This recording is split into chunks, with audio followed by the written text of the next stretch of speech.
So throughout my time in jiu-jitsu, I've watched a ton of jiu-jitsu, and here are some common mistakes and common places that people actually can get injured in if they are not performing the correct frames or the appropriate technique. So if you're doing any of these, please notice it and stop it right away.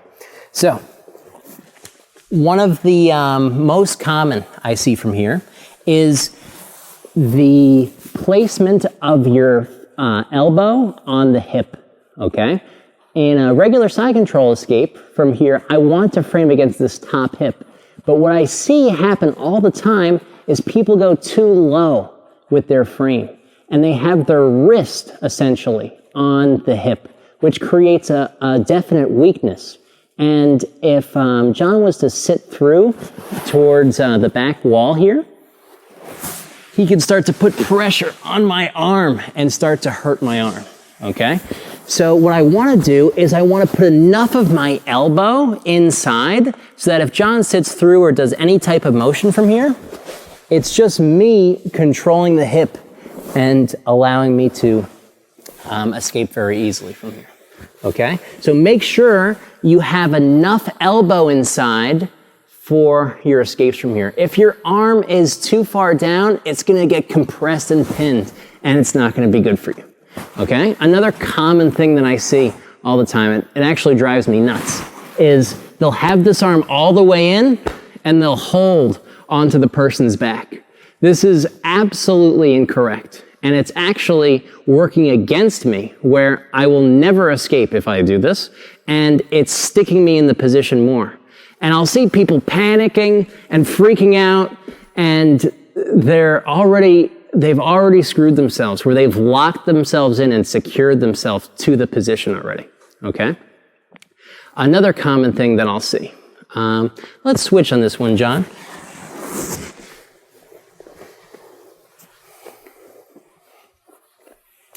Is when I'm here, a lot of times I'll see someone post on the hip.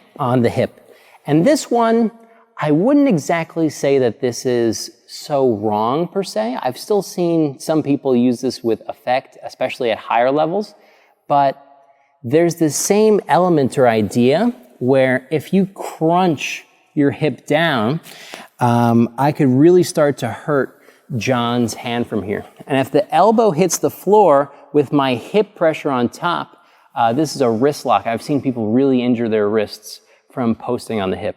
So please be careful about posting on the hip. Another thing that I see a lot is this hand doesn't have a great place to be. So ideally, John wants this hand here on the shoulder, right? Having a good frame, able to move my head, able to own this inside space, and disrupt my wedges from becoming effective, okay? Furthermore, what he wants to do is, just like how he was doing, is he wants to snake this hand underneath my neck from behind my ear. Let's do that again so that the camera can see.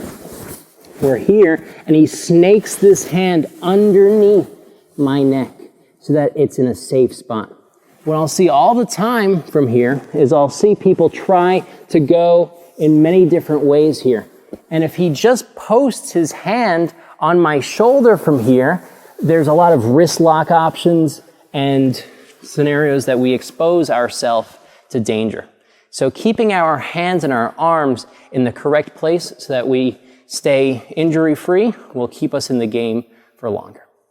Furthermore, on the injury prevention and common mistakes, if John's laying down and I have him in side control, the insertion point of the knee is very, very important, okay? So I see people make this mistake all the time, and it's another one of those where you stick yourself into the position, okay? So if John has his frames in place and he's going to escape, when he brings this knee in, go ahead, John, notice how he does it directly at the hip, okay? What I will see all the time is people go too low and they try to go, let's face the other way, John, so they can see. All the way around.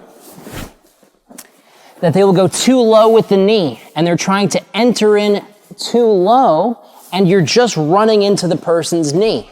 So the correct place to insert your knee is going to be in the hip so that we could form this elbow-knee connection and escape.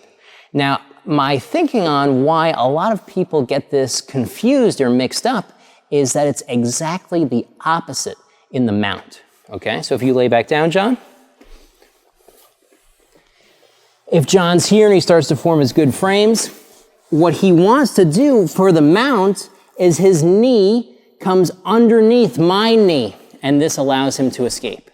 Okay? But what I see all the time from the mounted position is people are trying to bring their leg up in this way, closer to the hip.